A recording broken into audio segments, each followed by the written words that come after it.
और जब मैं भारत को तीसरी आर्थिक ताकत बनाने की बात करता हूं तो उसका मतलब भी बहुत गहरा है।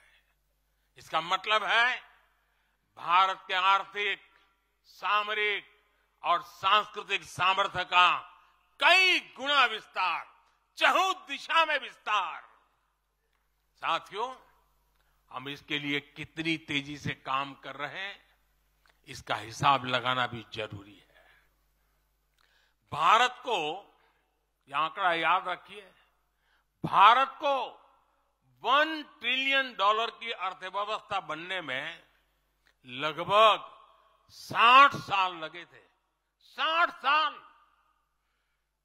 2014 में जब देश ने हमें अवसर दिया तो 2 ट्रिलियन मार्क भी बहुत बड़ा लग रहा था, लेकिन 10 वर्षों में हमने अपनी अर्थव्यवस्था में $2 ट्रिलियन और जोड़ दिया। एक के लिए 60 साल, 10 साल में 2 और जोड़ दिया। जब भारत दुनिया की 11वें नंबर की अर्थव्यवस्था था और 11 से 10 पर आने में दम उखड़ गया उनका, हम 11 से 5 पर ले आए। अर्थव्यवस्था जब 11 नंबर पर थी तब हमारे काम से ही झलकता है। हमें गर्व होता है जब करतारपुर साहिब कॉरिडोर के द्वारा लाखों सिख श्रद्धालुओं की आध्यात्मिक इच्छाएं पूरी होती है।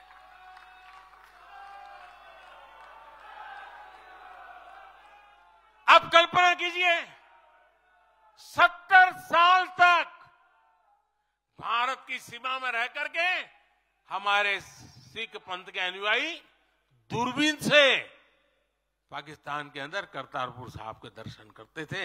हमने रास्ते खोल दिए दोस्तों। अब वो स्थिति बदल गई है। हमने लंगर की वस्तुओं से जीएसटी भी हटा दिया। हमने स्वर्ण मंदिर के लिए एफसीआर रजिस्ट्रेशन सुनिश्चित किया, जिससे विदेशियों को सेवा करने का अवसर मिला है। पहली बार वीर बाल दिवस मनाकर हमने सत्य और न्याय के लिए बलिदान देने वाले साहसजादों को, शौर्य को सम्मान दिया। आज केरल का बच्चा भी जानता है कि साहबजादे का बलिदान कैसा था। नागालैंड का बच्चा भी जानता है कि साहबजादों ने कितना बड़ा बलिदान दिया था। साथियों, अफगानिस्तान से भी गुरु ग्रंथ साहब के स्वरूपों को पूरे सम्मान के साथ भारत लाए। इसके साथ ही हमारी सरकार ने हज की प्रक्रिया में सुधार करके यात्रा को सुविधाजनक बनाया। आज बिना महरम के हज करना भी संभव हुआ है। इससे महिलाओं के लिए भी हज करना आसान हुआ और हजारों महिलाएं गई। साथियों, 2014 में जब मैंने शपथ ली तो हमारे कई आलोचक कहते थे, मोदी जी, एक राज्य के बारे उनका क्या अनुभव है? इतना बड़ा देश, इतनी बड़ी दुनिया, ये मोदी क्या करेगा, कैसे करेगा? ठीक है, गुजरात चलाया होगा, लेकिन वो सब सोचने देख लें। विदेश नीति को लेकर बड़ी बड़ी बातें कही जाती थी। अभी मैं कुछ दिन पहले ही यूएई और कतर से जाकर के आया हूं। तमाम देशों से हमारे रिश्ते कैसे मजबूत हैं, ये आज दुनिया देख रही है। आज पश्चिमी एशिया के देशों से हमारे संबंध अब तक की सबसे मजबूत स्थिति में है। 2015 में जब मैं यूएई गया था पहली बार, आप हैरान हो जाएंगे, मेरे पहले 34 साल तक देश का प्रधानमंत्री वहां नहीं गया था। सोचिए किस तरह हमने उस पूरे क्षेत्र को छोड़ रखा था। कांग्रेस की सरकारें पूरे वेस्ट एशिया को सिर्फ पाकिस्तान के संदर्भ में देखा करती थी। उन्हें भारतीयों की शक्ति और उनके विश्वास पर भरोसा ही नहीं था। लेकिन आज भारत इस क्षेत्र से संबंधों का नया अध्याय लिख रहा है। पहले लोग सोचते थे कि बस तेल का इंपोर्ट कर लेते हैं और यहां से कुछ लेबर भेज देते हैं ताकि उनको रोजी रोटी मिल जाए। नहीं, अब ऐसा नहीं है। आज ट्रेड, टेक्नोलॉजी, टूरिज्म, ऐसे अनेक क्षेत्रों में हमारे संबंध बहुत बेहतर हैं और हम निरंतर विकास कर रहे हैं।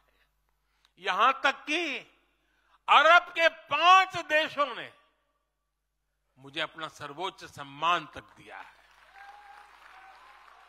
यह सम्मान मोदी का नहीं है, 140 करोड़ भारतीयों के सामर्थ्य का सम्मान है। और भाइयों बहनों, विदेश नीति के जो भी जानकार हैं, वो विदेश से मिले हर संकेत भी पकड़ ले रहे होंगे। आज अलग अलग देशों में सत्ता और विपक्ष के दल ये खुलकर मानते हैं कि भारत के सशक्त होने से पूरी दुनिया का हित होने वाला है। ये पूरी दुनिया मानने लगी है। आज हर महाद्वीप में भारत का सम्मान, भारत की ताकत बढ़ रही है। हर देश भारत से गहरे संबंध बनाने पर जोर दे रहा है। और इन सब के बीच कोई देश हमारी सरकार से बातचीत के लिए, आप जानकर के हैरान होंगे, अभी तो चुनाव बाकी है, लेकिन मेरे पास जुलाई, अगस्त, सितंबर के डेट पड़े हुए निमंत्रण दे करके।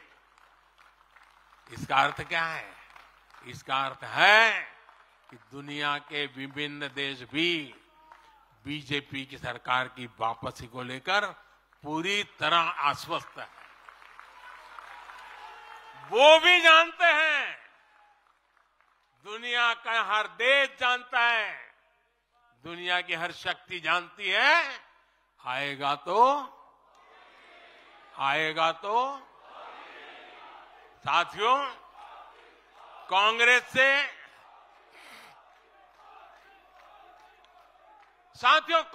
देश को बचाना, देश के हर नागरिक को बचाना, हमारे बच्चों का, हमारे युवाओं का भविष्य बचाना बीजेपी के प्रत्येक कार्यकर्ता का दायित्व है। कांग्रेस का ट्रैक रिकॉर्ड हम सभी के सामने है।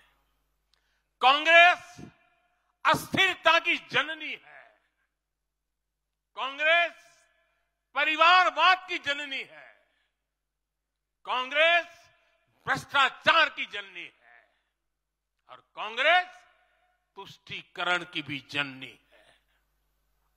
70 के दशक में जब देश में कांग्रेस के विरुद्ध गुस्सा बढ़ना शुरू हुआ, तो खुद को बचाने के लिए इसने अस्थिरता का सहारा लिया।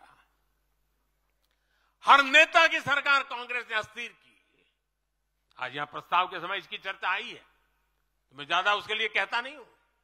आज भी ये लोग अस्थिरता पैदा करने के लिए नई नई साजिशें कर रहे हैं। इन लोगों ने मिलकर जो गठबंधन बनाया है, उसकी भी यही पहचान है। कांग्रेस के पास विकास का एजेंडा नहीं है, फ्यूचर का रोड मैप नहीं है। ये देश को कभी भाषा के आधार पर तो कभी क्षेत्र के आधार पर बांटने में जुटे हुए हैं। साथियों, कांग्रेस का एक सबसे बड़ा पाप ये रहा है कि वो देश की सेनाओं का मनोबल तोड़ने से भी पीछे नहीं रहे। भारत की राष्ट्रीय सुरक्षा और सामरिक शक्ति को नुकसान पहुंचाने में कांग्रेस ने कोई कसर नहीं छोड़ी है। जब भी देश के रक्षा क्षेत्र में कोई बड़ा काम हुआ, जब हमारी सेनाओं ने कोई उपलब्धि हासिल की, कांग्रेस ने हर बार उन पर सवाल उठाए। आप सिर्फ सोचिए कि 5 साल पहले इन लोगों ने क्या कहा था इन लोगों ने हर कोशिश की कि हमारी वायुसेना को राफेल जैसे एडवांस एयरक्राफ्ट न मिल पाए। इन्होंने अप्रचार किया कि हिंदुस्तान एरोनॉटिकल लिमिटेड को, HAL को खत्म किया जा रहा है। ये लोग तो HAL के बाहर फोटो तक खींचवाने के लिए चले गए थे। लेकिन देखिए HAL आज कैसे धूमधाम से आगे बढ़ रहा है। आज देखिए कितने सारे ऑर्डर आज उनके यहां बुक किए गए हैं। आज जरा देखिए HAL का मार्केट वैल्यू कितना बढ़ गया है। ये वही लोग हैं जिन्होंने हमारी सेनाओं के सर्जिकल स्ट्राइक करने पर उनके पराक्रम पर सवाल खड़ा कर दिया। जब एयर स्ट्राइक हुई तो उसकी सफलता के प्रमाण मांगे जाने लगे। कांग्रेस भारतीय सेनाओं के अपमान का कोई मौका नहीं छोड़ती। साथियों, कांग्रेस कितनी कंफ्यूज है इसका उदाहरण मैं आपको देना चाहता हूं। कांग्रेस में लड़ाई चल रही है और बड़ी तगड़ी लड़ाई चल रही है, लेकिन मजा यह है कि सिद्धांतों की नहीं चल रही है, योजनाओं को समझ में नहीं चल रही है। लड़ाई क्या चल रही है आपको जानकर के आश्चर्य होगा। क्या लड़ाई है? कांग्रेस में एक वर्ग है जो कहता है कि मोदी से तीखी नफरत करो, मोदी पर व्यक्तिगत आरोप लगाओ, मोदी की छवि खराब करने के लिए हर हथकंडे अपनाओ। एक वर्ग है। कांग्रेस के अंदर एक दूसरा वर्ग भी है जो कांग्रेस की मूल परंपराओं से निकला हुआ है, जो कहता है कि मोदी पर व्यक्तिगत आरोप, नफरत से कांग्रेस को बाहर निकालो, इससे कांग्रेस को और ज्यादा नुकसान होता है। यानी कांग्रेस हमसे सैद्धांतिक मुद्दों पर लड़ाई नहीं लड़ रही है। कांग्रेस इतनी हताश है कि उसमें सैद्धांतिक विरोध, वैचारिक विरोध का साहस भी नहीं बचा। इसलिए गाली गलौज और मोदी पर झूठे आरोप ही उनका एकमात्र एजेंडा बन गया है। साथियों, लाल किले से मैंने कहा था यही समय है, यही समय है, यही समय है। भारत के इतिहास में आज वो समय आ गया है जब हमें अपने देश का भाग्य बदल देना है। और साथियों, मैंने देशवासियों को लाल किले से कहा था और आपको तो कई बार कह चुका हूं। मैंने देशवासियों को कहा था कि अगर आप 10 घंटे काम करेंगे तो मोदी 11 घंटे काम करेगा। अगर आप 12 घंटे काम करेंगे तो मैं 13 घंटे काम करूंगा। अगर आप 14 घंटा काम करेंगे तो मैं 15 घंटे काम करूंगा। मेरे साथियों, देश भर के मेरे कार्यकर्ताओं, देश भर के मेरे देश को उज्जवल भविष्य के लिए आशा लगाकर बैठे हुए लोगों से मैं कहना चाहूंगा, आने वाले 100 दिनों तक बीजेपी के हर कार्यकर्ता को अपने लिए नए लक्ष्य बनाने होंगे, उन्हें प्राप्त करना होगा। बीते वर्षों में भाजपा सरकार की योजनाओं का लाभ करोड़ों लाभार्थियों को मिला है। हमें हर लाभार्थी तक पहुंचना है। और मेरी एक व्यक्तिगत प्रार्थना है, करोगे? जरा हाथ ऊपर करके बताइए, करोगे? करोगे? हर लाभार्थी के पास जाइए, उनको कहना कि प्रधान सेवक नरेंद्र मोदी ने उन्हें प्रणाम कहा है।